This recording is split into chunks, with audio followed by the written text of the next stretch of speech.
I studied classical guitar at like school, but then I quickly moved to playing like in a punk band and hardcore bands, and that led me to more extreme forms of music, and I ended up like researching noise music, and then it kind of led me to the Institute of Sonology in Netherlands, where I was told like this is the best place to study like contemporary electronic music in Europe. So that's where I ended up, and since then I've been like developing my own music instruments, both like software and hardware.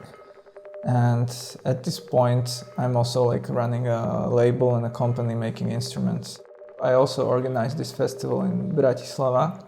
which is my hometown in Slovakia, and that's called Zvuk, Z-V-U-K, and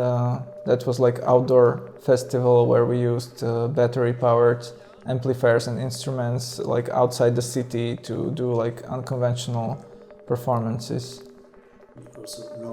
LOM is the label, and the company and the space, so it's like a lot of things combined. So it is coming from this idea of imaginary soundscape, which of these like underwater organisms and underwater like plants. So I've been listening to like my hydrophone recordings, like underwater recordings, and imagining more like what if an underwater civilization was making music, and that led me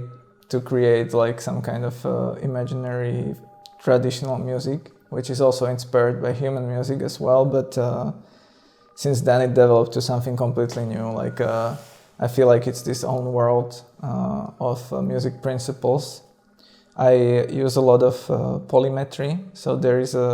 this principle of many different tempos in one piece, which like start together and then they drift apart and come back together, and in that way it creates these like interesting rhythmic compositions, or also like melodies in that sense, because like as the tones drift apart they create melodies as well. For this piece it's all synthetic, so it's all programmed. The compositions and the sounds are all written as a code, which I then like execute, and then it creates the sound and the rhythms and everything. I was really interested in this effect of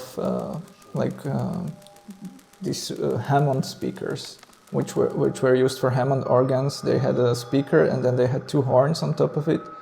and if you play the Hammond, they would rotate and it would create this nice effect. So I was researching that and figured that I can make something even better, because this is just like a mono sound being like modulated by the movement of the horns on top of it, but I wanted to have like separate 4 channels of audio which are rotating, and that way I can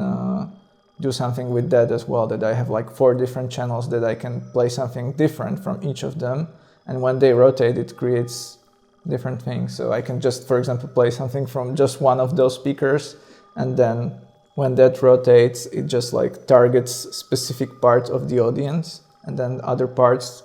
as they come in they add to the rotation, and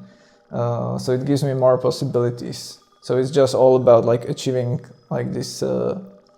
new ways of delivering sounds in the space, and it works better in more resonant spaces usually. But I also perform with these speakers outdoors or like in a very small room, so I performed in different venues and almost always it works really well. The Acousmonium, of course, has a lot of speakers, so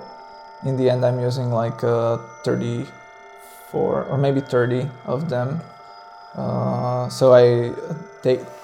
taken the piece and I modified it for Acousmonium to utilize more speakers, basically. So I separated it to different layers that can be like controlled from the mixing desk, and I can distribute the sound more into the space. And I especially like the trees, which are kind of unusual way of delivering sound, and also the planets, the small circular speakers. Those are just like aesthetically very beautiful. It's always like inspired by what I'm trying to achieve with the sound, and then usually I have to make my own way of doing it, either like in software or in hardware, like sculptures, yeah, kind of, and also like engineering basically, because for example with the rotating horns I had to figure out how to like have a signal delivered to something which rotates and not have the cable break, because if you something rotate a lot and it's electrically connected, I didn't know how it works, so I found a way how it's done like in robots and in like industrial equipment, and then I modified it for this device.